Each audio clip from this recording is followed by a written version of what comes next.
क्या अमेरिका के हर दबाव के आगे झुकना ही भारत की मजबूरी बन चुका है? हार्ले डेविडसन से लेकर रूसी तेल तक भारत ने कब कब अपनी नीतियां बदली और अब व्हाइट हाउस के नए आरोपों के बाद क्या वक्त आ गया है कि भारत आंख में आंख डालकर कहे no more, it's time to push back.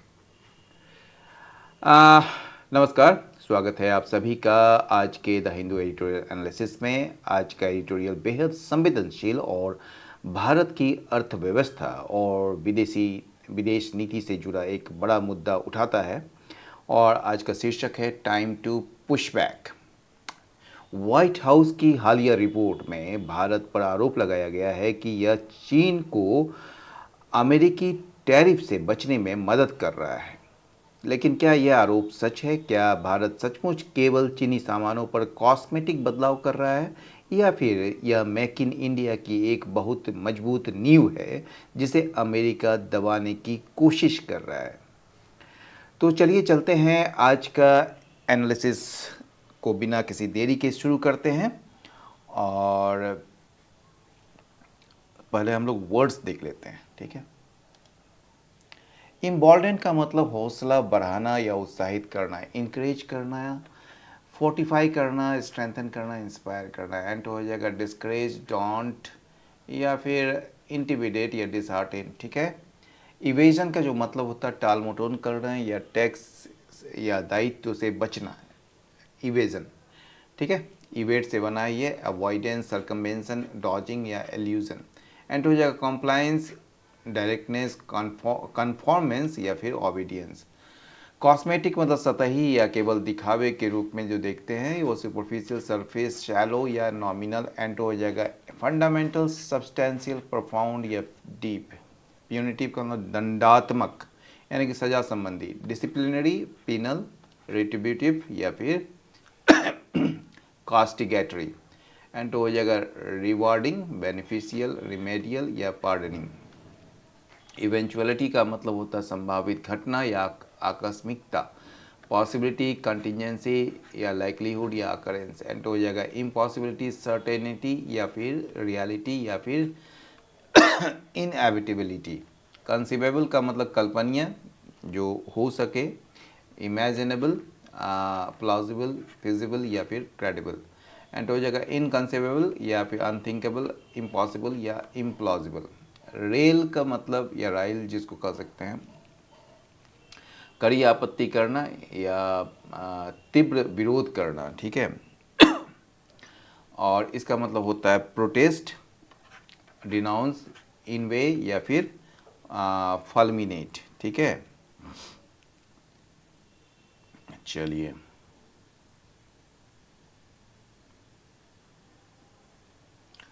And हो जाएगा प्रेज, कमेंट या अपलोड या इंडोर्स। स्लैश यानी कि भारी कटौती करना, कट, रिड्यूस या कर्टेल या स्लम्प। इसका एंड हो जाएगा इंक्रीज, रेज या एलिवेट या फिर ऑगमेंट। स्ट्राइडेंट का मतलब मुखर या कठोर या तीखा, ठीक है।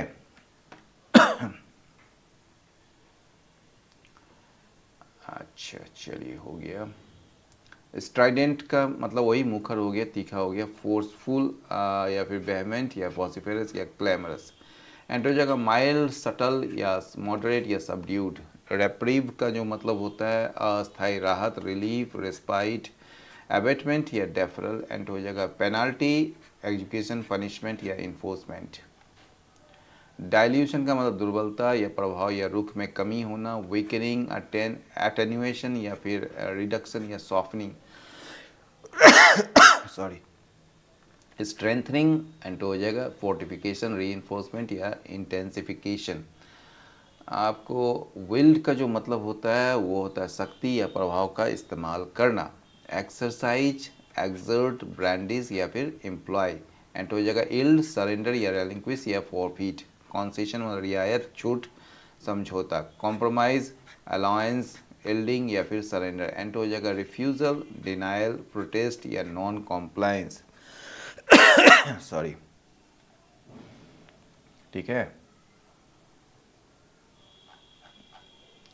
पुश बैक ये इडियम फ्रेजेस है।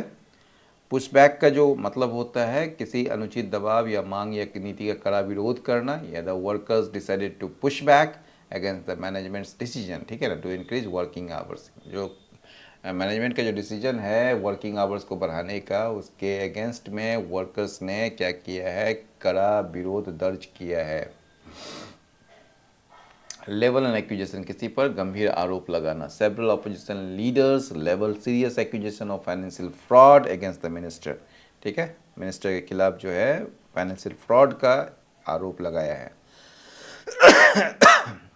मूव अवे फ्रॉम मतलब किसी पुरानी व्यवस्था से या आदत से या पद्धति को जो है छोड़कर नई दिशा में आगे बढ़ना। तो मैनी ऑटोमोबाइल कंपनीज जो है वो धीरे धीरे जो है वो डीजल इंजन से हट रहे हैं टुवर्ड इलेक्ट्रिक व्हीकल्स की तरफ। रेल अगेंस्ट का मतलब कंप्लेन करना, प्रोटेस्ट करना, यानी कि द स्टूडेंट यूनियन जो है वो railed against the unexpected increase in tuition fees. तो ट्यूशन फीस में जो अप्रत्याशित बढ़ोतरी के कड़े शब्दों में जो है ना उन्होंने आपत्ति दर्ज की है या प्रोटेस्ट किया है या फिर कंप्लेन किया है। डाइवर्सिफाई फ्रॉम अवे फ्रॉम, इसका मतलब होता है किसी एक ही स्रोत पर निर्भरता कम करके विकल्पों का विस्तार करना। The investor decided to diversify away from the real estate to reduce portfolio risk. या जो है ना ये निवेशक जो है ना जोखिम कम करने के लिए रियल एस्टेट पर निर्भरता घटाकर अपने निवेश का विविधीकरण मतलब डाइवर्सिफिकेशन करने का निर्णय लिया है। चलिए चलते हैं time to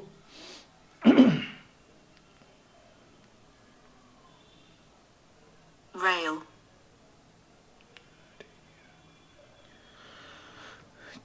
time to push back, है ना। ये जो शीर्षक है या हेडलाइन है ये बता रहा है कि भारत के लिए अमेरिका के लगातार बढ़ते दबाव के सामने झुकने के बजाय उसका डटकर मुकाबला करने या विरोध करने का सही समय आ गया है। ये समय है पुश बैक करने का, ठीक है ना। बात झगड़ा नहीं सहेंगे तुम्हारी बात को, मैं तुमको विरोध करता हूँ। द यूएस यानी कि अमेरिका हैज़ बीन इम्बॉल्डन, ये बड़ा उसको ना बड़ा मन बढ़ गया है, बड़ा इम्बॉल्डन हो गया, हौसला मतलब कि उसका बढ़ गया है कि वो जो है बार बार जो है डिमांड्स अपना जो है बढ़ाते जाए इंडिया पर। मतलब कि चूँकि भारत जो है पहले अमेरिका की मांगे मान चुका है, इसलिए अमेरिका का हौसला इतना बढ़ गया है कि वो भारत के सामने लगातार और भी नई और तथा बड़ी मांगे रख रहा है। तो इसका हौसला तोड़ना अब जरूरी है, ये समय आ गया है अब। लेकिन तोड़ेगा कौन, है कि नहीं। The latest accusation levelled by the United States against India has the potential to be the most harmful to the Indian economy, ठीक है, यहाँ तक है। या इसका जो है आपका जो क्या कहेंगे इसका मेन वर्ब ये है, ठीक है। ये लेटेस्ट एक्यूजेशन जो है, ये जो हालिया जो आरोप जो है ये लेवल्ड बाय जो है ना ये actually which was levelled by the United States, ये ऐसे लिखा जाएगा इसको इस तरीके से, ठीक है। ये एक्चुअली रिड्यूस्ड रिलेटिव क्लॉज है या पार्टिसिपल फ्रेज भी कह सकते हैं, जिसको आप विच वाज लेवल्ड बाय, इसको मतलब कि शॉर्ट करने के लिए और अच्छे से पढ़ने के लिए जो है ना उसको हटा दिया जाता है विच वाज को। तो ये चूँकि ये एडजेक्टिव का काम कर रहा है क्योंकि ये लेटेस्ट एक्यूजेशन किसके द्वारा किया गया, ये एक्यूजेशन किया गया है यूनाइटेड स्टेट्स ऑफ अमेरिका के द्वारा इंडिया के खिलाफ, ठीक है ना। और इसका जो है ना ये लेटेस्ट एक्यूजेशन का जो मेन वर्ब है यहाँ हैज़, इसका ना एक पोटेंशियल है, ये मेन वर्ब है, ठीक है ना। ये हैज़ वाला जो है ऑक्सिलरी वर्ब नहीं है जिसमें जो है V3 लगाएंगे। तो हैज़ द पोटेंशियल, इसमें एक पोटेंशियल है कि ये बहुत ही ज़्यादा मतलब सबसे ज़्यादा हार्मफुल हो सकता है इंडियन इकोनॉमी के लिए, ठीक है। मतलब ये मतलब कि सबसे बड़ा नुकसानदेह आरोप साबित हो सकता है भारतीय अर्थव्यवस्था के लिए अब तक का। A recent white house report, एक हाल ही में एक रिपोर्ट आई है वाइट हाउस से, समझ गए, जिसमें नामित है 40 कंट्रीज़ इन ऑल, ठीक है ना, जिसमें जो है मतलब कि कुल मिलाकर लगभग 40 देशों के नाम है उसमें। उसमें कहा है, ये मेन वर्ब है आपका, और मतलब कि हैज़ सेड जो है यहाँ पर ऑक्सिलरी हैज़ है, और सेड जो है यहाँ पर मेन वर्ब है। तो हैज़ सेड, ये रिसेंट रिपोर्ट जो है व्हाइट हाउस रिपोर्ट का, जिसमें 40 देशों का नाम है कम से कम, उसमें कहा गया है कि that India ranks among the top enablers, ठीक है, enablers of China's evasion of US tariffs, यानी कि मतलब अमेरिकी टैक्स से बचने में चीन की जो मदद करने वाले प्रमुख देशों में भारत भी शामिल है। India ranks among the top enablers, enablers मतलब कोई सी चीज़ को योग्य बनाना, किसी चीज़ को हेल्प करना, कोई चीज़ करने में इनेबल करते हैं। तो चाइना इवेट कर रहा है यूएस टैरिफ्स को, यानी कि अमेरिका के जो टैरिफ से बचने में वो हेल्प कर रहा है ये 40 कंट्रीज़, ये रिसेंट रिपोर्ट में कहा गया व्हाइट हाउस के। तो वही बात है, ठीक है। द एक्यूजेशन इज दैट, आरोप क्या है वो देखिए, ये आपका सब्जेक्ट हो गया, ये आपका मेन वर्ब हो गया। वो क्या है, that India and these other countries, India और जो ये अन्य देश हैं वो क्या कर रहे हैं, इंपोर्ट कर रहे हैं चाइनीज गुड्स को, और क्या कर रहे हैं, making minor modification to them and then exporting them to the US at lower tariffs than what Chinese goods would have faced. अब देखिए ये जो है ना एक पैरेलल, एक प्रेजेंट कंटिन्यूअस का रूप है, जो कि तीन मतलब कि एक चीज़ों को बता रहा है। एक तो आप जो है वो क्या है कि आरोप क्या है, इज दैट, ये जो है ना क्लॉज यहाँ से शुरू हो रहा है। ये क्या है, वो आरोप यह है कि इंडिया और अन्य कंट्रीज जो है वो क्या कर रहे हैं, आर यहाँ पर हो गया क्योंकि इंडिया एंड अदर कंट्रीज है, आर हो गया, ये इंपोर्ट कर रहा है, ये फिर प्रेजेंट कंटिन्यूअस हो गया, are making minor modification to them and then exporting, ये सारे जो है प्रेजेंट कंटिन्यूअस, ये सब एक ही आर से ही जुड़ा हुआ है। और इसको फिर जो एक्सपोर्ट कर रहा है यूएस को, यानी कि चाइना से ले लेते हैं आप लोग, और फिर उसमें थोड़ा सा मॉडिफिकेशन कर देते हैं और इसको जो है एक्सपोर्ट कर देते हैं यूएस बेचारे को वो भी लोअर टैरिफ्स में, मतलब कम टैक्स में, then what Chinese goods have would have faced, जो चाइनीज यानी कि चीनी वस्तुओं को इस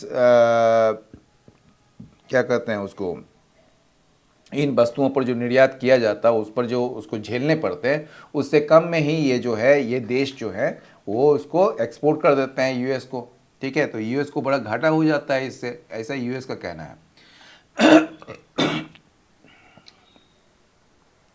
द फैक्ट क्या है, सच्चाई क्या है, that Chinese imports form a significant pillar of Indian manufacturing is no secret.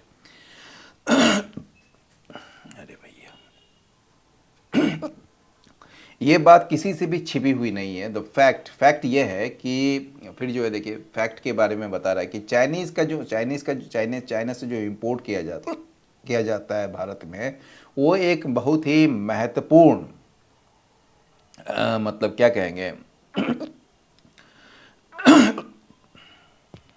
मतलब बहुत ही सिग्निफिकेंट एक पिलर है इंडियन मैन्युफैक्चरिंग के लिए, ठीक है ना।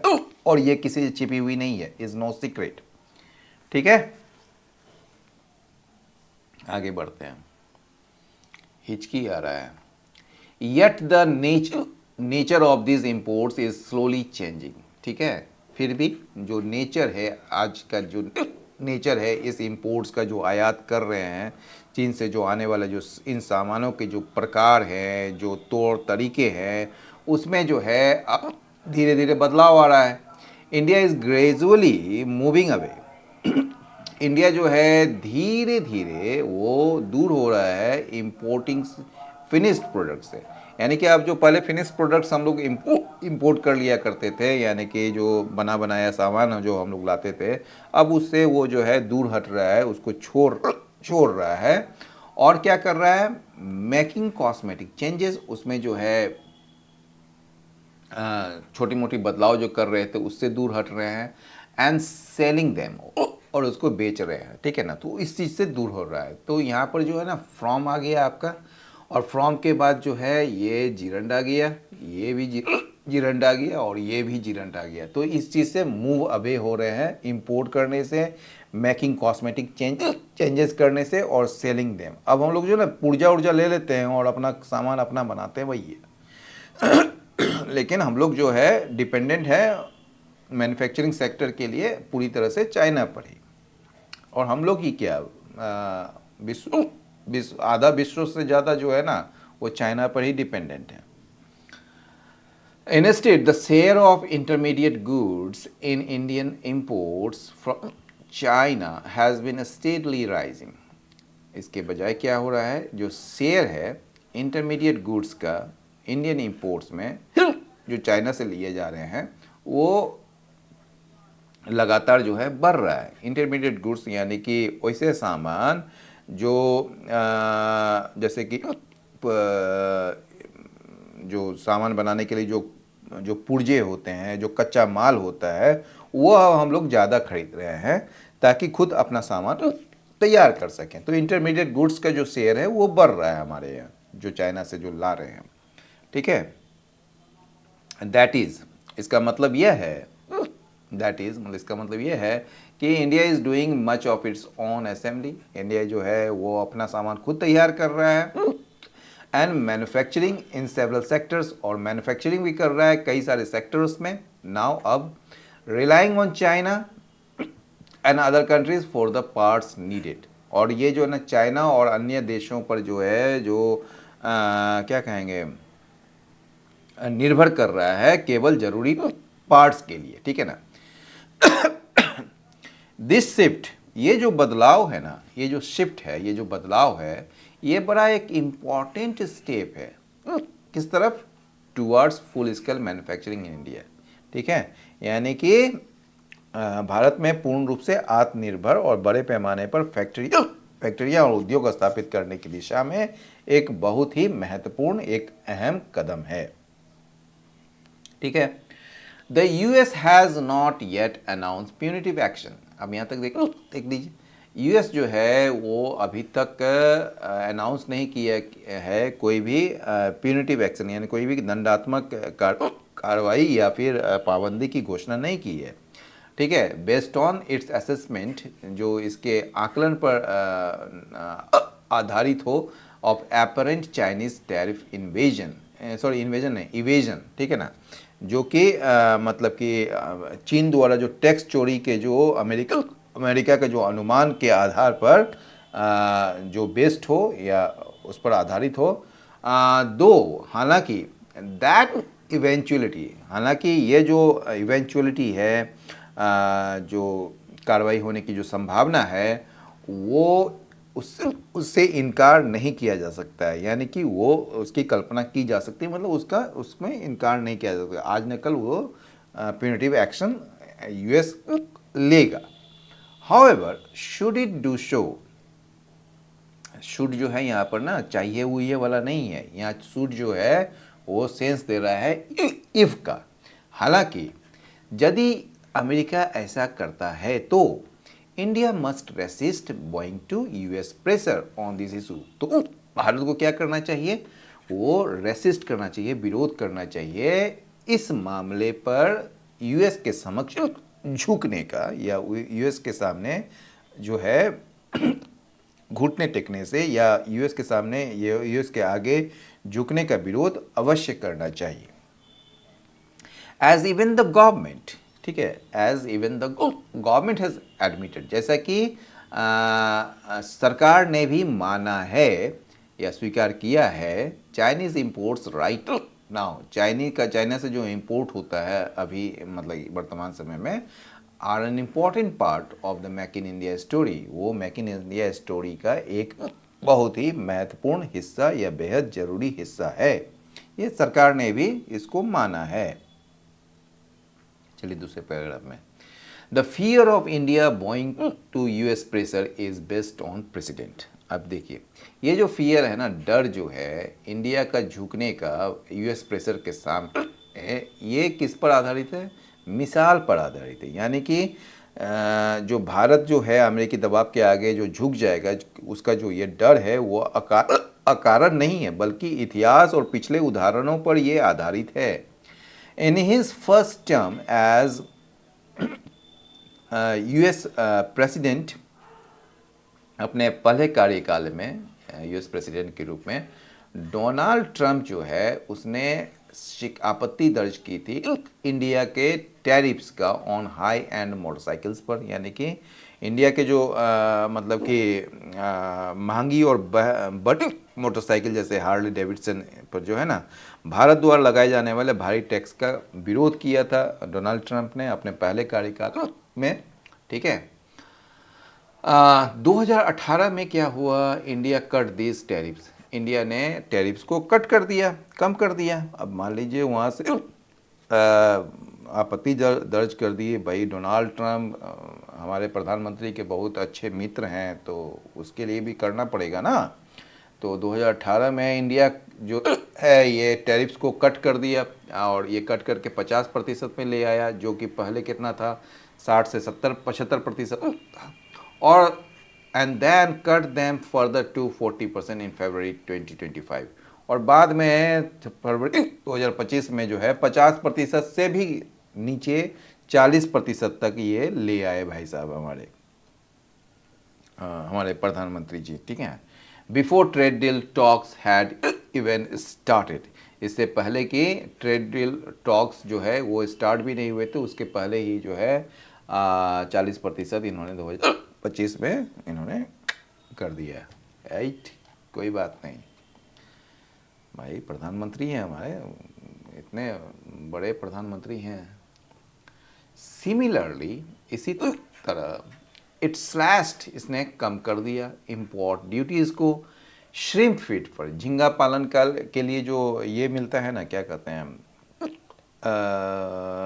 उसके जो चारे मिलते हैं ना श्रिम्प फीड, उस पर भी ये इसने ड्यूटी इम्पोर्ट ड्यूटीज को कम कर दिया और इसके कंपोनेंट्स पर भी, इसके घटकों पर भी।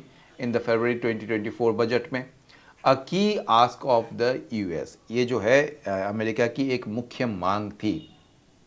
आस्क मतलब यहाँ मांग, ठीक है ना, यहाँ पूछना नहीं, और ये जो है आस्क यहाँ पर वर्ब नहीं है, यहाँ पर जो है ये आपका नाउन है। ये सब चीज़ थोड़ा थोड़ा ध्यान रखिएगा कि कैसे क्या इस्तेमाल कर रहा है। It did the same with tariffs on frozen duck and Turkey, इसने जो है वही काम किया टैरिफ्स को लेकर फ्रोजन डक और टर्की में भी। टर्की यहाँ पर कोई तुर्की वो देश उसका नाम नहीं है, टर्की एक जो है ना एक एक एक पक्षी होता है, उसके मांस खाए जाते हैं, बतख। ठीक है, फ्रोजन डक मतलब कि जो एकदम क्या कहते हैं बर्फ से जमे हुए जो बतख, और टर्की के मांस पर जो लगने वाले टैक्स के साथ भी ऐसा ही किया इंडिया ने। The pressure of the 50% punitive tariffs pushed India to diversify away from Russian oil. अब देखिए ये जो प्रेशर था ना 50% का प्यूनिटिव टैरिफ्स का, ठीक है ना, कि 50% आप पर दंडात्मक टैक्स लगाया जाएगा अमेरिका के द्वारा, इसने क्या किया, पुस्ट किया इंडिया को कि वो दूर हो जाए रशियन ऑयल से, यानी कि इसने दबाव मजबूर किया कि वो रूसी तेल पर अपनी निर्भरता कम कर ले, डाइवर्सिफाई अवे। ठीक है, despite India's Strident claims of energy sovereignty and the discount it was receiving. ठीक है ना, इसके बावजूद जो है भारत अपनी ऊर्जा संप्रभुता के बड़े बड़े दावे कर रहा था और उसे रूस से सस्ता तेल भी मिल रहा था, डिस्काउंट भी मिल रहा था, फिर भी जो है भारत जो है हमारे जो प्रधानमंत्री जो डिसीजन लिए कि वो जो है अमेरिका को नाराज़ नहीं करेंगे, हम जो है रसिया से जो तेल है वो भले हम कम कर लें, हमें कोई परवाह नहीं है, देश में कैसे चलेगा नहीं चलेगा, लेकिन हम जो है अमेरिका को नाराज़ नहीं करेंगे। ठीक है, Russia's share in India's oil imports, अब जो है रसिया की जो हिस्सेदारी कहिए या आप हिस्सेदारी कह लीजिए इंडिया का ऑयल इंपोर्ट्स में, वो गिर गया कहाँ तक, 20% नीचे गिर गया 2026 जनवरी में। जो कि पहले कितना था, नियरली डबल, ठीक है, डबल था, that when the 50% tariffs were impose 6 months earlier, ठीक है। यानी कि ये जो है 6 महीने पहले जब 50% टैरिफ लगा था, यह हिस्सेदारी इसकी लगभग दोगुनी थी, यानी कि लगभग 40% थी। दिस हैड हैपेंड, ये सेम चीज जो हुआ था वेनेजुएलन वायल के साथ भी हुआ था 2019 में, ठीक है ना। मतलब वहाँ से भी ऐसे ही हुआ था, वहाँ पे भी अमेरिका जो है अमेरिका की पाबंदियों के कारण भारत जो है वहाँ से भी तेल लेना बंद कर दिया था, ठीक है। It was the West Asia crisis, ये जो था ये वेस्ट एशिया का जो क्राइसिस है, यानी जो अभी अमेरिका, इसराइल और ईरान इस सब के बीच जो युद्ध चल रहा है वहाँ पर, एंड द यूएस का टेम्पररी रेप्रीव, ठीक है ना, और यूएस के द्वारा जो दी गई अस्थायी छूट का ये जो नतीजा था, that has seen India turning back to Russian oil. तो इसके वजह से जो है, चूँकि अमेरिका जो है भैया चलो तुमको छूट दे दिए, हम तो सॉवरन कंट्रीज़ है ना कहने को, लेकिन हम जो है उससे छूट मांगते हैं कि भैया आप जो है, हम जब बोलेंगे अनुमति देंगे तब आप उससे रसिया से खरीदिएगा या किसी अन्य देश से खरीदिएगा, और जब हम बोल देंगे कि नहीं आपको नहीं खरीदना है तो मत खरीदिएगा, समझ गए ना। तो उसी से जो है ये क्या किया, ये फिर से जो है जो अस्थायी छूट मिला था ये फिर से रसिया के पास चला गया, भैया तेल दे दे रूस, नहीं तो हम लोग तो चले जाएंगे।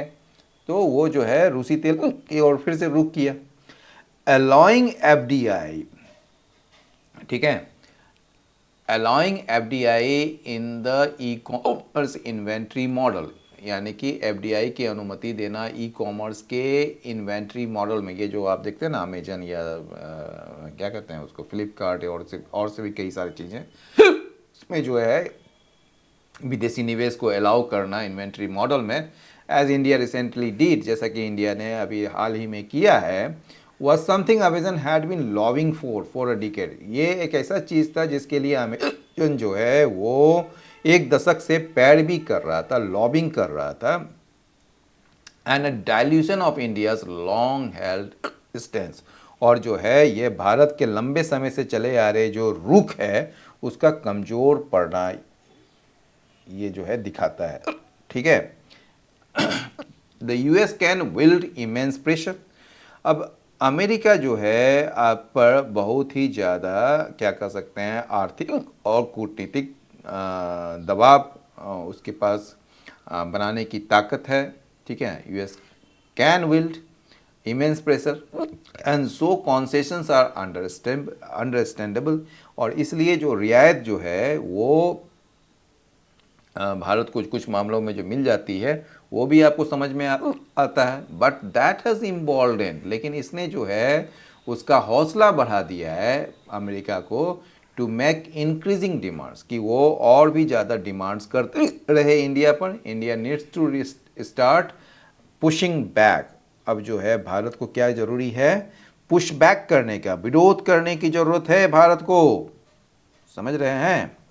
तो अब जो है भारत को क्या करने की ज़रूरत है वो बिना झुके अपनी नीतियों पर अडिग रहे और अमेरिकी दबाव का कड़ा विरोध करना शुरू करे, तो ये करने की ज़रूरत है। चलिए, तो यह था आज के एडिटोरियल टाइम टू पुशबैक का पूरा विश्लेषण। आपकी इस मुद्दे पर क्या राय है, क्या भारत को अब अमेरिकी दबाव के सामने सख्त रुख अपनाना चाहिए? अपने विचार नीचे कमेंट बॉक्स में ज़रूर लिखें। अगर आज के इस सेशन में आपकी इंग्लिश ग्रामर, वोकेबलरी और कॉम्प्रिहेंशन में थोड़ी भी मदद मिली हो तो वीडियो को लाइक करें, दोस्तों के साथ शेयर करें और चैनल को सब्सक्राइब करके बेल आइकन ज़रूर दबाएं। मिलते हैं अगले महत्वपूर्ण एडिटोरियल के साथ, तब तक के लिए सीखते रहिए, आगे बढ़ते रहिए। जय हिंद, जय भारत।